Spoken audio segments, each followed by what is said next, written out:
একই লাইনে ছুটে চলছিল দুটি ট্রেন, আর কয়েক সেকেন্ডেই বদলে গেল সব। লালমনিরহাট শহরের বিডিআর গেট এলাকায় ঘটে গেল ভয়াবহ এক মুখোমুখি সংঘর্ষ।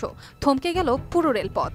২৮ জুলাই সোমবার দুপুর ২টার দিকে বুড়িমারি থেকে আসা ৬৬ নম্বর কমিউটার্স ট্রেনটি যখন লালমনিরহাটে ঢুকছিল, তখনই সেটির সামনে এসে পড়ে ঢাকাগামী লালমনি এক্সপ্রেস। সংঘর্ষে লালমনি এক্সপ্রেসের দুটি বগি লাইনচ্যুত হয়। ক্ষতিগ্রস্ত হয় রেল লাইন।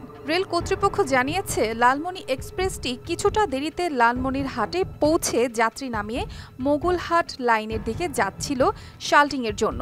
আর ঠিক তখনই বিপরীত দিক থেকে আসা বুড়িমারি কমিউটার ট্রেনের সঙ্গে মুখোমুখি সংঘর্ষ হয়। ভাগ্য ভালো, লালমনি এক্সপ্রেসটি যাত্রীশূন্য ছিল।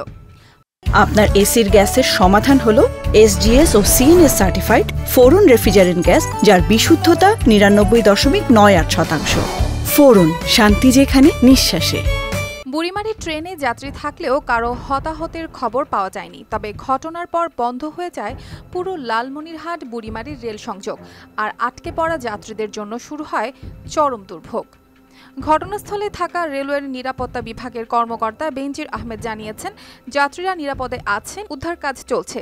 রেলওয়ে বিভাগের ম্যানেজার আবহেনা মোস্তফা আলম ধারণা দিয়েছেন, ভুল সিগন্যাল থেকে এই দুর্ঘটনা ঘটতে পারে, তবে তদন্তের পরে জানা যাবে আসল কারণ। News desk, RTV।